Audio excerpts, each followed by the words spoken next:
ഞാൻ ഇന്നിവിടെ നിങ്ങളായിട്ട് ഷെയർ ചെയ്യാൻ പോകുന്നത് നമ്മുടെ നമ്മൾ കോമൺ ആയിട്ട് പല രീതിയിൽ നമ്മൾ ഫൈബർ കൊടുക്കുന്നു, ആളുടെ മലബന്ധം മാറുന്നില്ല, അതുകൊണ്ടുണ്ടാകുന്നൊരു ഡിസ്ട്രെസ് വളരെ അധികം തന്നെയാണ്. അപ്പോൾ നമുക്ക് ഇതിന് ശരിക്കും പറഞ്ഞാൽ ഒരു നല്ലൊരു പ്രതിവിധി എന്താണെന്ന് വെച്ചാൽ, വളരെ ഹെൽത്തി ആയിട്ടുള്ള ഒരു ഡയറ്റിൽ പോകുന്ന ആൾക്ക് കൂടെ ഇങ്ങനൊരു സംഭവം വരുന്നുണ്ടെങ്കിൽ ഡെഫിനറ്റ്ലി നമ്മുടെ ഡൈജസ്റ്റീവ് സിസ്റ്റത്തിൽ ഇൻഹാബിറ്റ് ചെയ്യുന്ന ബാക്ടീരിയൽ ഇംബാലൻസ് കൊണ്ടാണ്. അതായത് നല്ല ബാക്ടീരിയ മാറി അഴുക്ക ബാക്ടീരിയ അവിടെ വരുന്നത് കൊണ്ടാണ്. ഇൻഫാക്റ്റ് ഇപ്പോൾ റിസർച്ച് പറയുന്നത് തന്നെ ഒരാളുടെ സ്വഭാവത്തെ പോലും ആ ബാക്ടീരിയക്ക് ഇൻഫ്ലുവൻസ് ചെയ്യാൻ സാധിക്കും.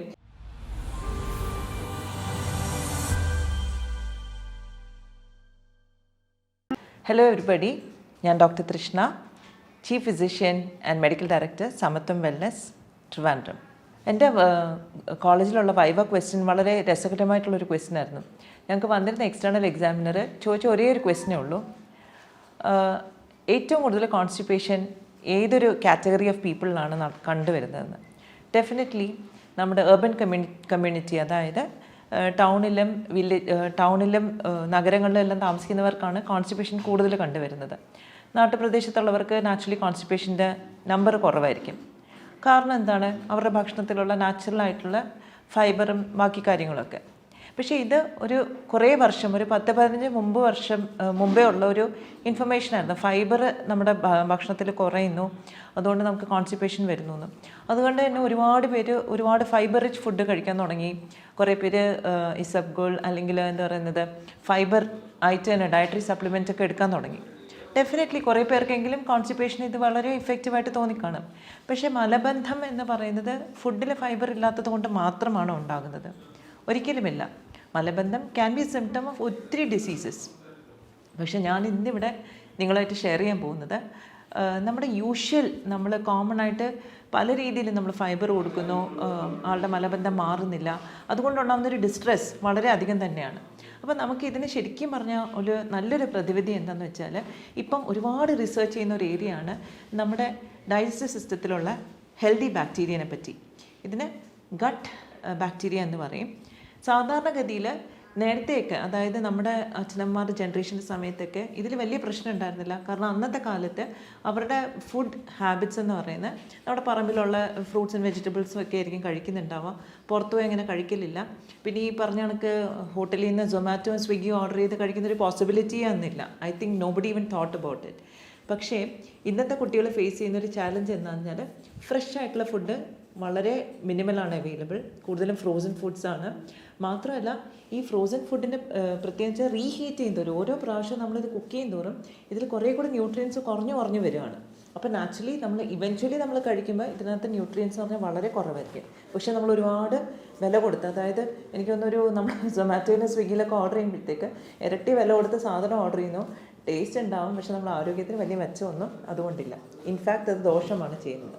അപ്പം ക്രോണിക് കോൺസ്റ്റിപ്പേഷൻ, അതായത് കാലാകാലങ്ങളായിട്ട് നീണ്ടു നിൽക്കുന്ന കോൺസ്റ്റിപ്പേഷന് മിക്കവാറും കാരണം നമ്മുടെ അതായത് നമ്മുടെ ഡൈജസ്റ്റീവ് സിസ്റ്റത്തിലുള്ള ഹെൽത്തി ബാക്ടീരിയയുടെ അഭാവമാണ്.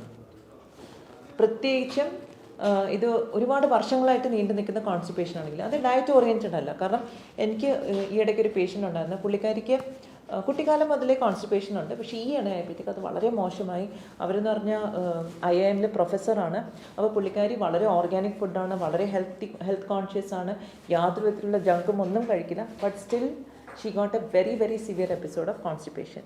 അപ്പം എന്നെ അപ്രോച്ച് ചെയ്തപ്പോഴാണ് ഞാൻ ഇങ്ങനൊരു കാര്യത്തെക്കുറിച്ച് പറഞ്ഞത്. Even though you are having a fibre rich food, organic food, വളരെ ഹെൽത്തി ആയിട്ടുള്ള ഒരു ഡയറ്റിൽ പോകുന്ന ആൾക്ക് കൂടെ ഇങ്ങനൊരു സംഭവം വരുന്നുണ്ടെങ്കിൽ ഡെഫിനറ്റ്ലി നമ്മുടെ ഡൈജസ്റ്റീവ് സിസ്റ്റത്തിൽ ഇൻഹാബിറ്റ് ചെയ്യുന്ന ബാക്ടീരിയൽ ഇംബാലൻസ് കൊണ്ടാണ്. അതായത് നല്ല ബാക്ടീരിയ മാറി അഴുക്ക ബാക്ടീരിയ അവിടെ വരുന്നത് കൊണ്ടാണ്.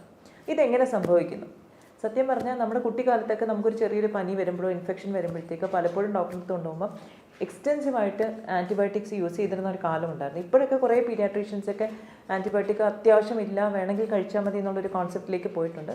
പക്ഷേ I think 80s and 90s ഒരുപാട് ആൻറ്റിബയോട്ടിക്സ് യൂസ് ചെയ്തൊരു കാലഘട്ടം ഉണ്ടായിരുന്നു. അപ്പം ഒരു ചെറിയ ഇൻഫെക്ഷൻ, നാച്ചുറലി കുട്ടികൾ സ്കൂളിൽ പോകുമ്പോഴത്തേക്ക് വേറെ കുട്ടികളുടെ ഇൻഫെക്ഷൻ വരും, അപ്പർ റെസ്പിറേറ്ററി ഇൻഫെക്ഷൻ വരും. അപ്പോൾ അതിന് ഉടനെ ഡോക്ടറിൻ്റെ അടുത്ത് പോകുമ്പോഴത്തേക്ക് ആൻറ്റിബയോട്ടിക് കൊടുക്കുന്ന ഒരു സിറ്റുവേഷൻ ഉണ്ടായിരുന്നു. ഈ ഒരുപാട് ആൻറ്റിബയോട്ടിക് കഴിക്കുന്ന സമയത്ത് നമ്മുടെ ഹെൽത്തി ആയിട്ടുള്ള നാച്ചുറൽ ആയിട്ടുള്ള ബാക്ടീരിയ പോലും നമ്മുടെ ഡൈജസ്റ്റീവ് സിസ്റ്റത്തിന് നശിച്ചു പോകുന്നു. പക്ഷെ നമ്മൾ ഇത് റിപ്ലനിഷ് ചെയ്യാൻ പിന്നെ ഒന്നും ചെയ്തിട്ടില്ല എന്നുള്ളതാണ് വാസ്തവം. അപ്പം ഇതറിയാത്തത് കൊണ്ട് തന്നെ വീണ്ടും ആൻറ്റിബയോട്ടിക്സ് കഴിക്കുന്നു. അപ്പം ലോങ് ടേം ആൻറ്റിബയോട്ടിക് തെറപ്പി മൂലം പലപ്പോഴും ഹെൽത്തി ആയിട്ടുള്ള ബാക്ടീരിയ പോലും നശിച്ചു പോയിട്ടുണ്ട്. So it is very important. അപ്പം നമ്മളിപ്പോൾ അഡൽട്ട്ഹുഡിൽ നമ്മൾ അതിൻ്റെ ഒരു സിംറ്റമായിട്ട് അല്ലെങ്കിൽ ഒരു ഔട്ട്കം ഒരു കോംപ്ലിക്കേഷനായിട്ട് വരുന്നത് ക്രോണിക് കോൺസ്റ്റിപ്പേഷനാണ്. അപ്പോൾ അതിനെ നമ്മൾ മാറ്റണമെങ്കിൽ ഡെഫിനറ്റായിട്ട് നമ്മുടെ ഡൈജസ്റ്റീവ് സിസ്റ്റത്തിലുള്ള ഹെൽത്തി ബാക്ടീരിയനെ നമ്മൾ പ്രൊമോട്ട് ചെയ്യണം. അത് എഗെയിൻ എല്ലാവർക്കും സെയിം ആകണമെന്നില്ല. ഇൻഫാക്റ്റ് ഇപ്പോൾ റിസർച്ച് പറയുന്നത് തന്നെ ഒരാളുടെ സ്വഭാവത്തെ പോലും ആ ബാക്ടീരിയയ്ക്ക് ഇൻഫ്ലുവൻസ് ചെയ്യാൻ സാധിക്കും.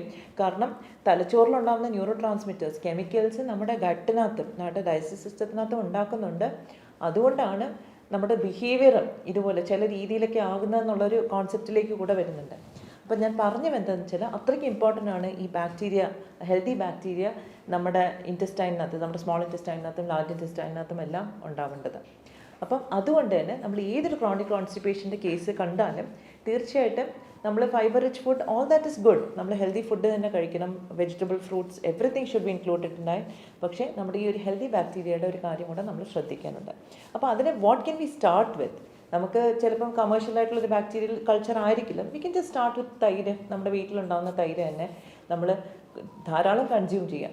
അപ്പോൾ അതിലുള്ളൊരു പ്രശ്നം വരുന്നതെന്ന് വെച്ചാൽ നമ്മുടെ കാലാവസ്ഥ അനുസരിച്ച് ചില ആൾക്കാർക്ക് അലർജി, ചുമ വരും, ജലദോഷം വരും, ശ്വാസമുട്ടലുണ്ടാവും. അപ്പോൾ അങ്ങനെയുള്ളവർക്കൊക്കെ തൈര് കഴിക്കാൻ പറ്റുമോ, അത് തണുപ്പിക്കില്ലേ എന്നൊക്കെ ഉള്ളൊരു ക്വസ്റ്റ്യൻ വന്നേക്കാം.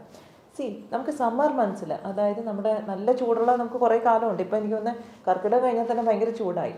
അപ്പം എപ്പോഴാണോ the climate is warm, every day you have തൈര്. അത് പുളിപ്പിക്കാത്ത നല്ല ഫ്രഷ്ലി സെറ്റായ തൈര് നമ്മൾ ഡെഫിനറ്റ്ലി നമ്മുടെ ഡയറ്റിൽ ഇൻക്ലൂഡ് ചെയ്യണം. തൈര് ചൂടാക്കി കഴിയുമ്പോൾ നാച്ചുറലി അതിൻ്റെ കുറേ ബാക്ടീരിയ എങ്കിലും നശിച്ചു പോകും.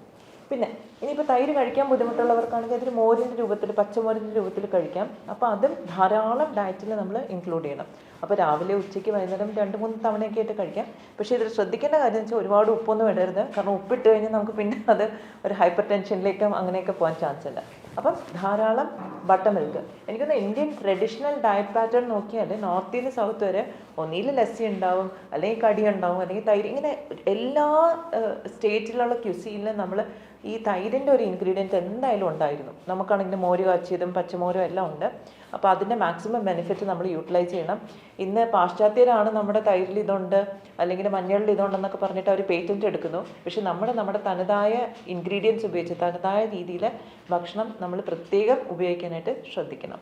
അപ്പം ഡെഫിനറ്റ്ലി തൈര് ഡയറ്റിൽ ഇൻക്ലൂഡ് ചെയ്യാം, മോര്, പച്ചമോര് ഇൻക്ലൂഡ് ചെയ്യാം. പിന്നെ വളരെ എളുപ്പത്തിൽ നമുക്ക് ചെയ്യാൻ പറ്റുന്ന വേറെ കാര്യമുണ്ട്. ഈ പിക്കിൾഡ് വെജിറ്റബിൾസ് എന്ന് പറയും, സോർക്രോട്ട് എന്നൊക്കെ പറയും. നമ്മുടെ യൂറോപ്യൻ കൺട്രീസിൽ അവർ എക്സ്റ്റെൻസീവായിട്ട് യൂസ് ചെയ്യുന്നതാണ് ഒരു കോമ്പിനേഷൻ. അപ്പോൾ ഈ സോർക്രോട്ട് എന്ന് പറഞ്ഞാൽ നമ്മൾ എന്താണ് ഉപ്പിലിട്ട മാങ്ങ പോലെയൊക്കെ ഉള്ളൊരു പുളിപ്പിച്ച് അല്ലെ സ്ലൈറ്റ്ലി ഫെർമെൻറ്റ് ചെയ്ത വെജിറ്റബിൾസ് ആണ്. എനിക്ക് തോന്നുന്നത് നോർത്ത് കേരള ഭാഗത്തൊക്കെ ഇത് വളരെ പോപ്പുലറാണ്. പക്ഷെ അതിൽ നമ്മൾ ശ്രദ്ധിക്കേണ്ടത് ഉപ്പിൻ്റെ അളവ് ഒരുപാട് ഉണ്ടാവാൻ പാടില്ല. But otherwise if it's fermented it is good. Cabbages can be fermented, that is also very good. അപ്പോൾ ഏത് വെജിറ്റബിൾ നമുക്ക് ശരിക്കും പറഞ്ഞാൽ ഫെർമെൻറ്റ് ചെയ്ത് കഴിക്കാം. അപ്പം അത് നമ്മുടെ ഡൈജഷനെ ഹെൽപ്പ് ചെയ്യും. അപ്പം ഫെർമെൻറ്റഡ് ഫുഡ്സ് കുറച്ച് നമ്മുടെ ഡയറ്റിൽ ഉൾപ്പെടുത്തുക.